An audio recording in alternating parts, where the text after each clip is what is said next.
seen Chevra since that night at Baptiste's place. Well, guess there's no point in worrying about it now. Let's go join up with the others.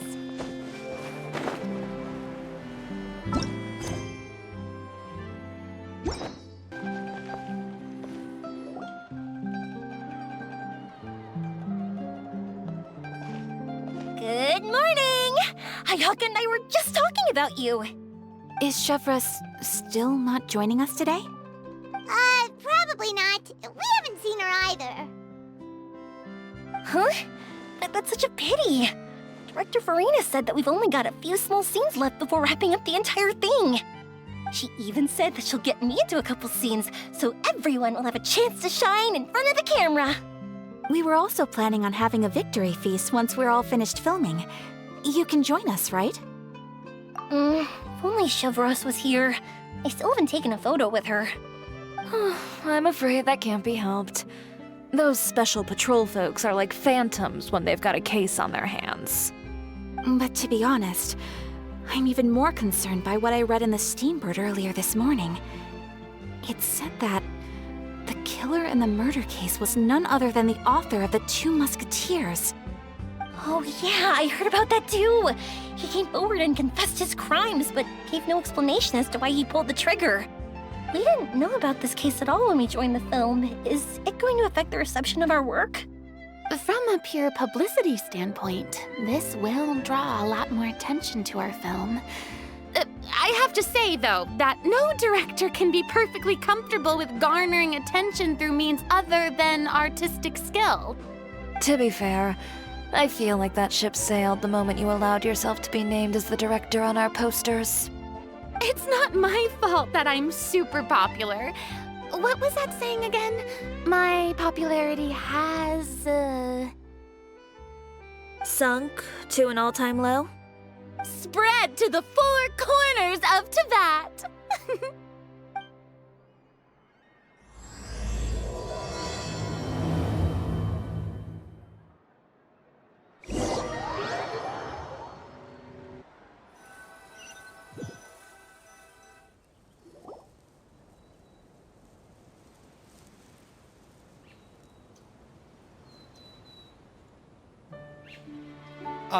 Excuse me, everyone. Xavier! Feels like it's been ages since we last saw you. I've been talking non-stop with the Film Association, and I'm absolutely swamped trying to coordinate the film's marketing. So forgive me for not being around more often, but please believe me when I say that I will make sure everyone's hard work gets the exposure it deserves. Oh, seems like you've been fighting your own battles. Yes, that's one way to put it. Oh, and before we begin the final round of filming, please allow me to finally introduce you to the original investor of our film, Mr. Morris. A pleasure to meet you all. Yes, glad to make your acquaintance, Mr. Morris. We've heard about the issues you've encountered with your financial situation, and genuinely hope that things have taken a turn for the better. Oh, well, the situation has indeed improved somewhat. Don't worry, Mr. Morris. Accidents and last-minute challenges happen all the time. There's no need to blame yourself over it. The good news is that we're almost done filming now, and I would even say that this is the best story I've ever seen. Is that so? I say that's great news. All right, now that we've gotten all the pleasantries out of the way, let's get this show on the road. We'll mostly be filming typical people and scenery from the streets today to improve the sense of environmental ambiance in some parts of the film. Oh, and there'll be a cameo for Mr. Kamisato and Miss Yoimiya as well. They'll be used to show outsider perspectives on the fates of the Two Musketeers. That's right. Ayato should be here any minute. Excellent! Then let's start with the scenery shots. Camera and clapper loader, you're up. Yep, we'll be ready. Remember, all we need are some wide zoom shots of the streets. If you happen to find some particularly lovely patches of flowers and grass, feel free to grab some close-ups of those as well. Ready? Lights! Camera! Okay, now move the camera slowly. Try to focus on that flower. What's wrong? Just adjust the focal length a bit. Something the matter? Huh? But wasn't it working fine for all the days before? Veronique, can we try a different camera? No problem. How about this one? All right, let's give it another try. Lights, camera, action!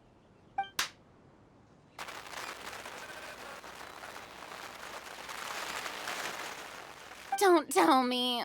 This one is broken too. Veronique, do we have any other spare ones we can use? I'm afraid we only brought these two today. What? Then go find a workshop to get them repaired right away. Oh, and you too, Bono. Go find our spare camera in the warehouse and bring it back to the set. On it. Greetings, everyone. My apologies for the delay. Is something the matter, Ayaka? It seems like there are some issues with the filming equipment today. We're stuck for the moment. I see. Well, let's not just stand here twiddling our thumbs. Actors, to the makeup booth. We'll start on the next scene as soon as we get a working camera. The people at the workshop told me that the part which holds the lens in place seemed to have fallen off. That's super strange. It was perfectly fine just yesterday. Well, no time to dwell on that now. Let's get back to filming. Ahem! Quiet on set! Places, everyone! Lights! Camera! Action! By the way, have you heard about that recent murder case? Yes, I have. It seems that they've caused quite the commotion in the city. I heard that the chief of the guards is so mad about not catching the culprit that he's about to explode. Oh? I find that quite hard to imagine, considering how he already looks most days. Director, we have a problem. Oh, we're in the middle of a take! Couldn't you wait until we wrapped up this scene? No, Director, our film, all the finalized film that we've been keeping in the case has disappeared. Oh, wait, well, what did you say? Mr. Bono, please take me to where the film was kept right away. I'm coming too. No, Yoimiya, you have to stay here. Oh. Okay, listen up. Everyone who's not working on this current scene can go with Bono to look for the film. Everyone else, stay put and wrap up the scene. Unbelievable. How could all these problems happen in just one day? We're back. How did it go? Did you find the film? We found it in the sewers. Huh? In the sewers? Is the film still okay? We discovered it just in time, so we should still be able to salvage it. The others are checking now to see if we lost any specific scenes. You scared me for a moment there. I nearly thought we had lost everything. I really don't want to experience that feeling of despair again. Okay, but who could have stolen the film and dumped it there? Could it be, some competitors working on other films? But if they wanted to harass us, why wait until the last day? Okay, we don't have time to really look into it right now. Let's strike while the iron is still hot and wrap this thing up once and for all. Yeah, let's finish it.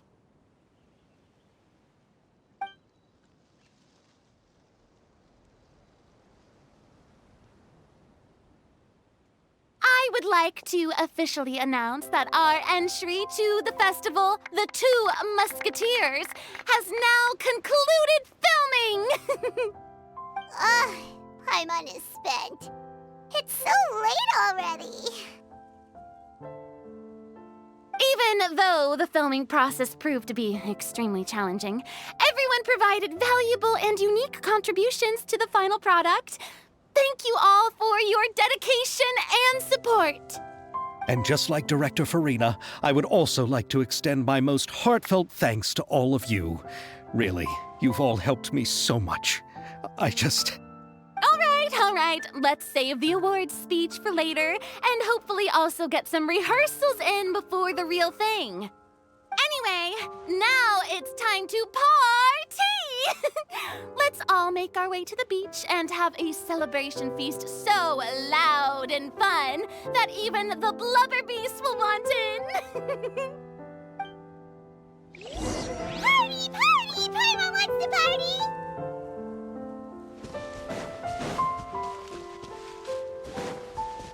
Whoa, this place is hopping. Everyone's finally getting to relax after wrapping up the film. Let's go chat with someone.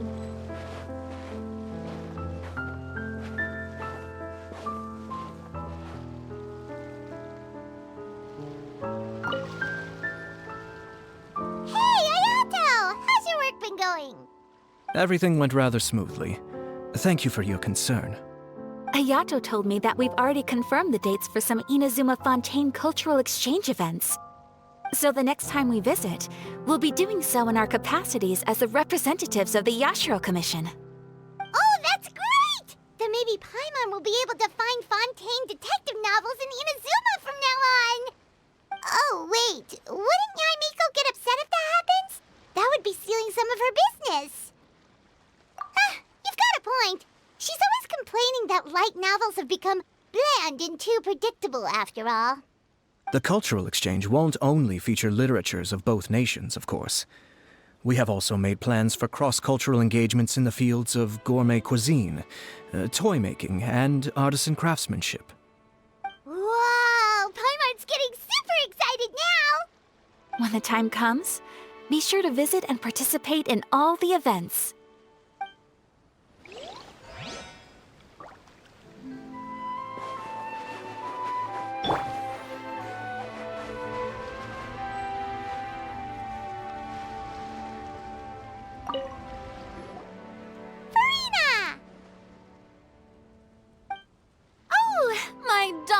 Clapper loader and camera operator, you've both worked really hard. Paimon thinks you worked even harder than us. Honestly, Paimon was getting a little tired of playing with the clapperboard by the end of it.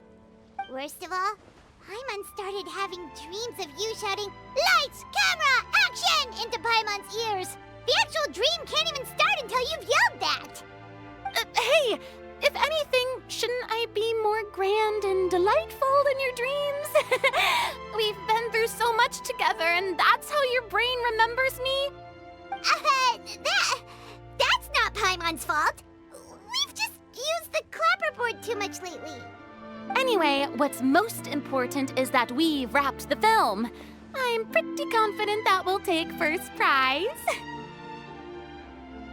Hey, no need to mention the official name. Wait, now that you mention it, if we did win the prize, would Farina just get a statue of herself? Come on, I don't need that kind of attention. Xavier can accept the reward on our behalf. But just imagine! Farina accepting the Farina Award and holding a Farina statue. I'm going back to my dessert now. You all can keep discussing that on your own.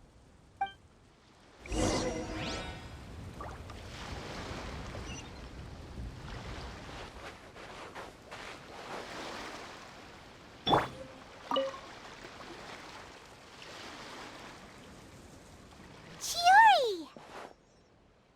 Hey, you two. Are you not really into these kinds of big social occasions? Not particularly.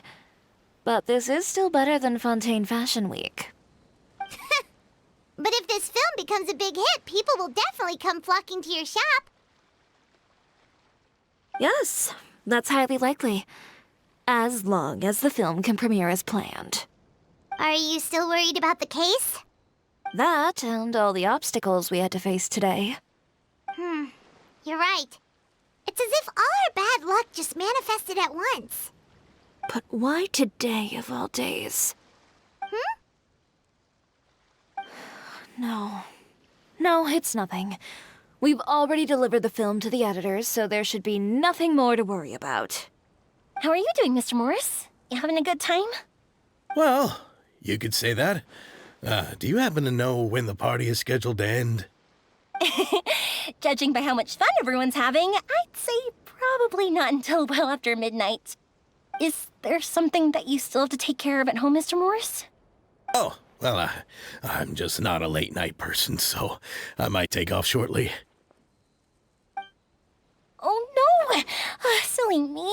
I almost forgot something super important. Oh, what is it? I prepared a whole batch of fireworks for the party, but I forgot to bring them over from the warehouse. Fireworks, you say? Well, that's truly a pity. Sorry things didn't go as planned. Could you help me carry them over, Mr. Morris? I won't be able to fetch all of them by myself. Me? Are you sure that you can't find anyone else? I just wanted to make this a surprise for everyone. The warehouse isn't far from here. We'll be there in no time. Pretty please, Mr. Morris. These are some of the best fireworks I've ever made. So I also want you to see them before you leave. They're stunning. I promise that they'll be a once-in-a-lifetime experience that you'll never forget. But... It's okay. Just come with me. If we're sneaky enough, nobody else will see us leaving. All right. The warehouse is right over here. I moved the fireworks there in advance, so it shouldn't be too much work bringing them back. It's still a ways away from the party. Sorry about that, Mr. Morris. It's probably because I'm used to carrying fireworks all the time, so it doesn't feel like a lot of work to me.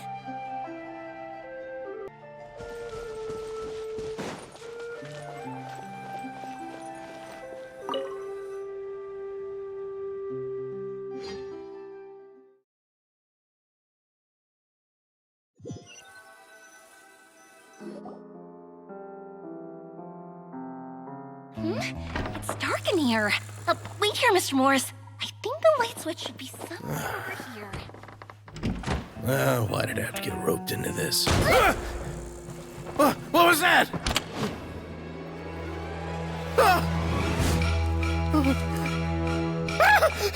Who's there? Get me out! Get me out of here! Did you really think you'd get away, Morris?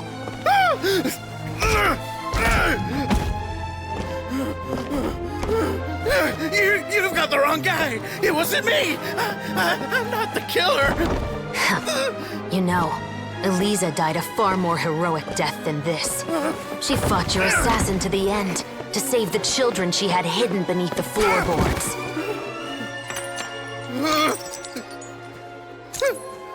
That is Eliza's pendant, the one with a photo of you two inside. The one you gave her.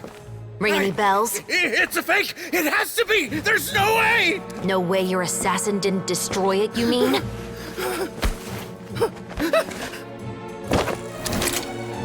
Did you ever love her, Morris? Or was killing her always the plan? No, please. Listen to me. I told Eliza to keep us a secret. I paid her plenty for her silence. I never thought she'd keep the child. Everything was gonna come out, and I had no choice. She forced my hand. No! I'm begging you. I have money. Just name your price, please. You can keep your Mora, and you can go to hell.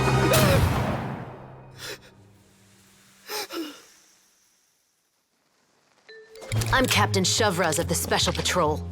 Morris, you're under arrest for Eliza's murder.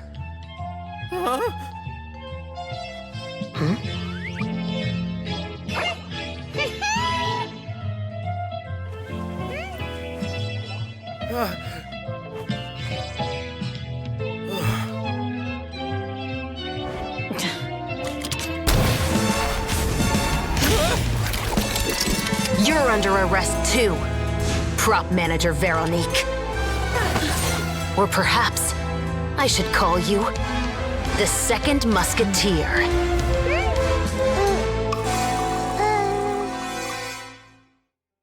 Wait, what's going on?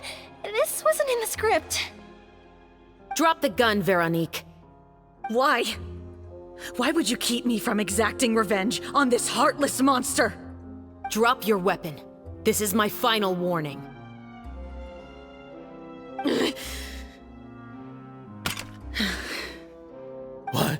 What is going on? Do I have to spell it out for you, Morris? Everything that took place just now was staged to get you to confess the truth. But this last part is all improv, of course.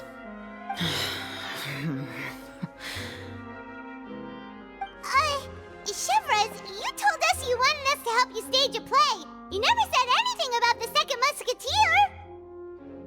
It's because even I had no way to confirm my theory until now. Thank you for your performance, Yoimiya. Could I trouble you to go and bring in the other Special Patrol members? They should be on standby just outside. Oh, and please tell the other cast members not to worry about us. We'll be rejoining them shortly. On it!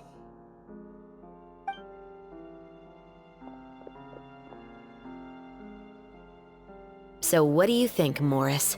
Care to talk about what happened 20 years ago? My patience is limited, you know. Don't force me to take you back to the interrogation room. I'd wager that you wouldn't last for more than a minute in there. With the recording we made, you have no chance of winning in court. Cooperating with us now is the most practical move. All right. I'll talk. I hired an assassin to murder Elisa. She once worked as a maid on my family's estate. She was very beautiful, and after some time I fell for her. We kept our relationship a secret and carried out an affair for some time, but it wasn't long before she became pregnant. And if my parents ever found out, they would have stripped me of my inheritance and status, driven me out of my home. I also didn't expect Elisa to insist on bringing the pregnancy to term. She even asked me to leave my family and travel far, far away with her. She believed that you were truly in love with her. I didn't have a choice. I gave her a large sum of mora, told her to leave the family and to get rid of the baby. But then years later, she sent me a letter. There were photos of 2 children, and she even asked if I could find some time to visit them. Huh? 2 children? Paimon thought Baptiste was the only... you mean... Even if she had the children against your will, you could have just ignored the letter entirely. Why kill her? I had just gotten engaged to be married to an heiress from another wealthy family. So if anyone were to find out about Elisa, my life would be completely ruined. I didn't have a choice. No, you always had a choice.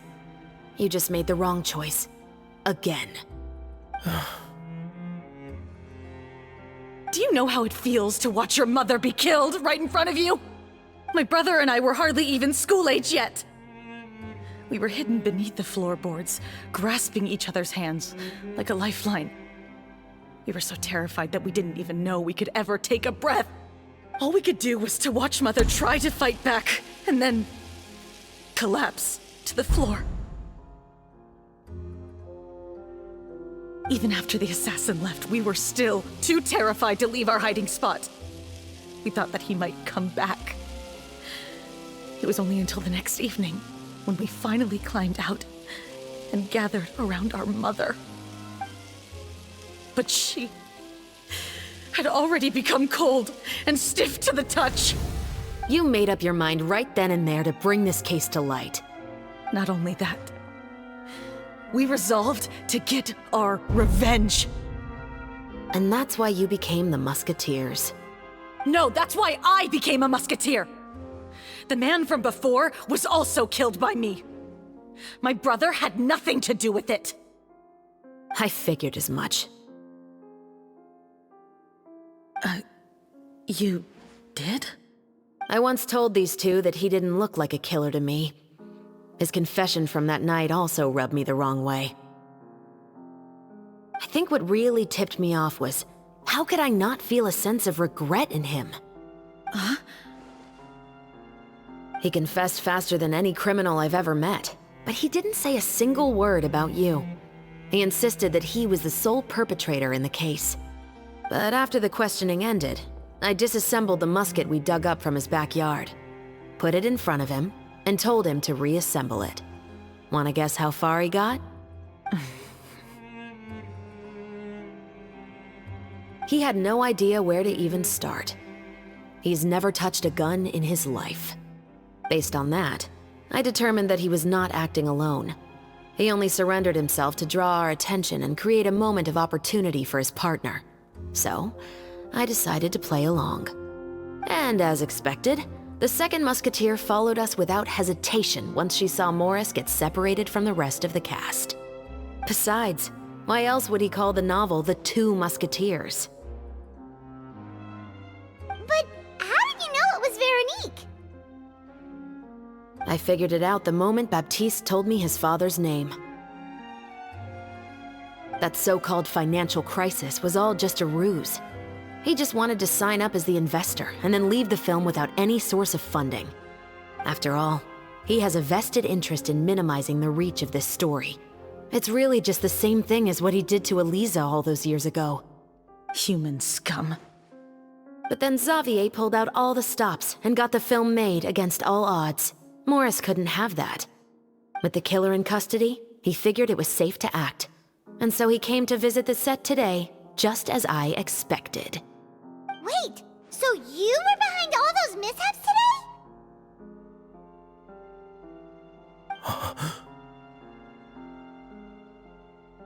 As for the identity of the second musketeer, I assumed they'd probably stay close to Morris and look for an opening. And if they already knew that Morris was the film's investor, then that narrowed the list of potential suspects as well. Furthermore, being the props manager would allow the culprit to avoid scrutiny by purchasing mechanical parts in the name of the crew. With that hypothesis in mind, I went back to check Baptiste's orphanage adoption records. Guess whose name I saw on the same page, just a few lines from his. My brother. He trusted you. As in, he trusted me to perform the deed on his behalf? He trusted you to stand on the side of justice. I am. I thought you could do it as well. Oh, the look on your face when you told him to go to hell. I really thought you'd put a bullet in his brain. You know what he has done. Are you telling me that you'd rather see him spend the rest of his life living like a king in the fortress of Meripede? I will never be able to forget the feeling of my mother's cold, lifeless hands. And you would call this ending fair? Is this what you call justice? I won't lie, Veronique. I did hesitate when your brother first told me about the truth. I wondered. I agonized over whether I should really put a bullet in his head. So why don't you? Because that should never be how justice is carried out in this world. Perhaps, to you, justice is simply reciprocated. An eye for an eye, and a life for a life. But everyone has their own understanding of justice. If everyone were to pursue their own definition of it, there would be no more order in this world. Today, you'll kill Morris, and tomorrow, his children may come for you. The world cannot render judgments based on a desire for revenge. That will only lead to a cycle of revenge, as well as the destruction of order and civilized society. Fontaine is founded on a set of laws and a standardized code of justice. That is why we are the nation of justice. But with all that said, I will promise you this. Morris will not lead a cushy life in the fortress of Meripede. Chevros, the rest of the special patrol is here. Thank you so much, Yoimiya. Letelier, Terena, please take them away.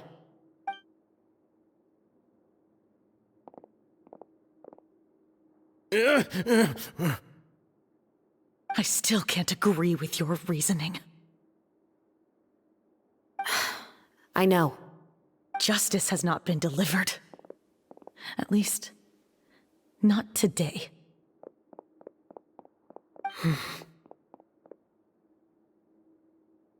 Chevres. Let's go. We should give an explanation to the crew. Thank you for your concern. I'm fine. I'm just thinking about the things in life that have driven people to take justice into their own hands.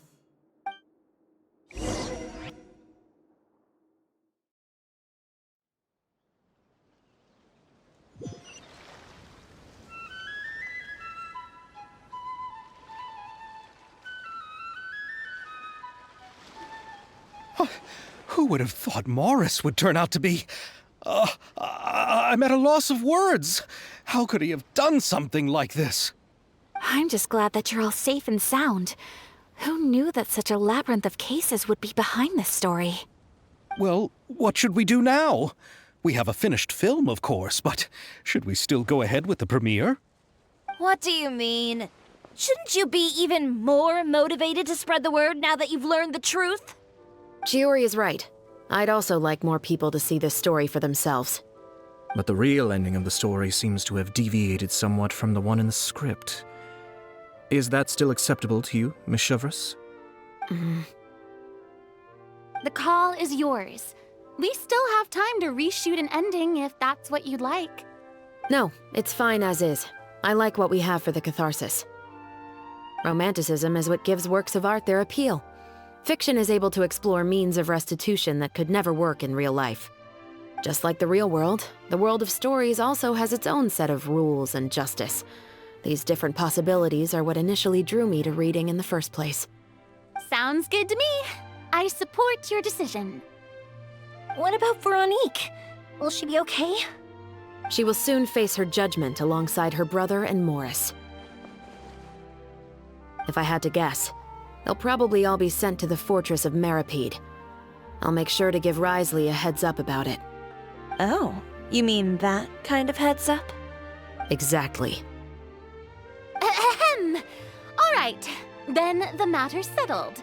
Now that everything's been taken care of, there's no reason for us to keep looking all gloomy and grumpy. Let's get back to the feast and enjoy each other's company. We'll be starting the post-production process tomorrow.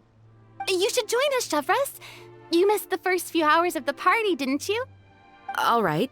Count me in. Then I'll wait for you over there. There's still some good news that I'd like to share with Chevres. Traveler, Paimon, could you wait for me by the sea after the party ends? I'd like to go on a brief walk with the two of you. Thank you very much.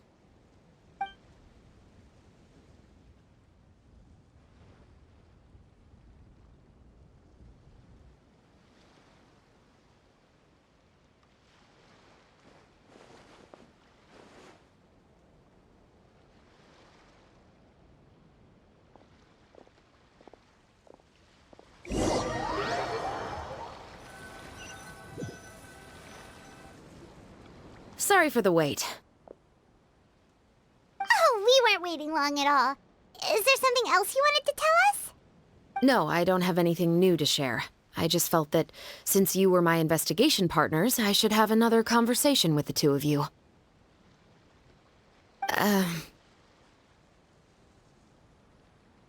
Traveler, how would you have responded to Baptiste's request if you were in my shoes?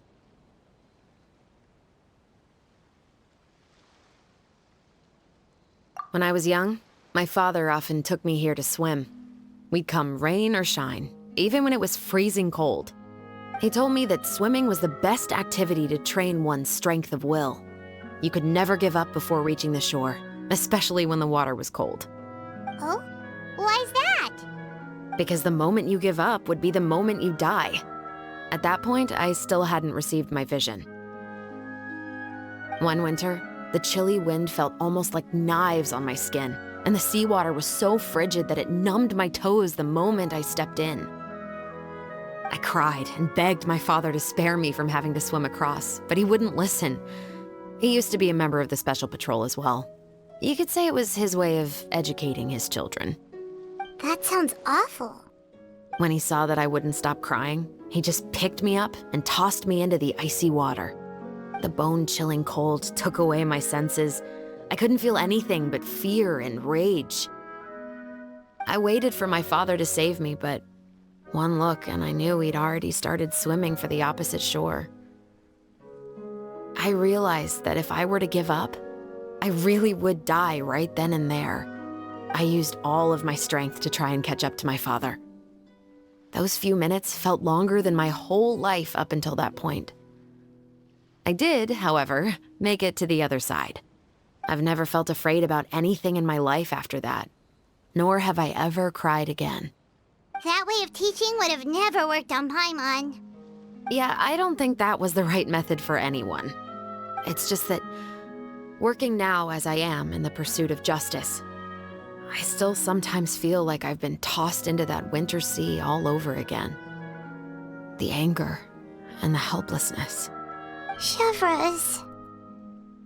But the worse I feel, the more I know to never give up. The alternative would be to forever lose myself among the waves. Anyway, how about a race? Neither of us will drown, but we can still see who swims faster. You guys go ahead! Paimon will grab the clapperboard to mark the start of the race.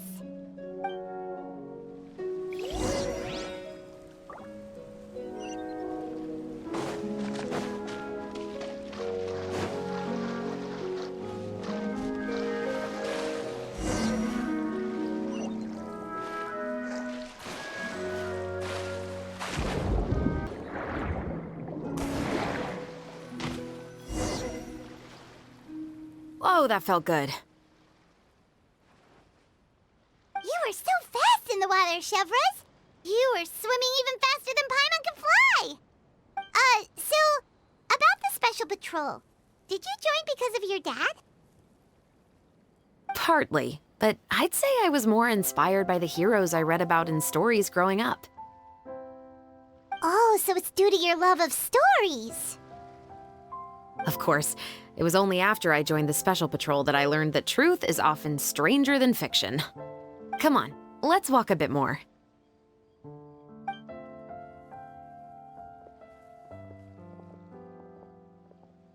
To be honest, I do sometimes question whether the decisions I make are the right ones.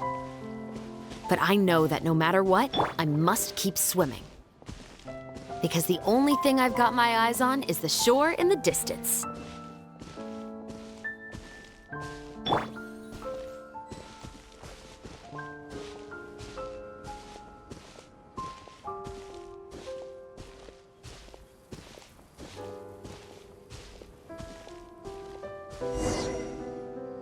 Thank you for coming on this walk with me. I feel a lot better after getting all that off my chest. Huh. We're nearly back at Baptiste's house. Huh. You're right. I didn't realize we were so close. He really did plant a lot of flowers. It's just like how he described it in the story. Huh? Wait. Paimon, Traveler, look! The rainbow roses in the garden. They're in full bloom now.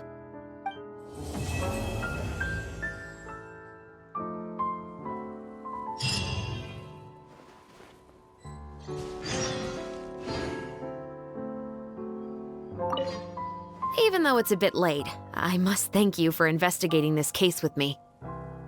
Not on behalf of the Special Patrol this time. It's a personal expression of gratitude from yours truly. Oh, you want to hear more about my father? To be honest, I didn't spend that much time with him. He was always busy with the Special Patrol, so he would often return home really late at night. Some nights, he didn't come home at all. Once, he didn't come home for a long time, maybe a whole week or so. When I went out to buy food, I learned that he had become a criminal, and by extension, that made me a criminal's daughter. But we can talk about that another day. I actually have a lot of sympathy for Veronique and Baptiste. I can understand the hatred they feel for their father. But that doesn't mean I'll allow them to walk the path of evil, even if it might lead to another sense of justice. Films are different from the real world. They're a form of art and represent the wishes in people's hearts. I adore the two Musketeers, and I'm very happy to have had the opportunity to act the role as one. I can't wait to catch the film when it premieres in the Opera House. I'm looking forward to seeing the audience's reaction to the climactic ending. Thank you for looking out for me. I'll see you at the award ceremony. I'd be very surprised if we don't win.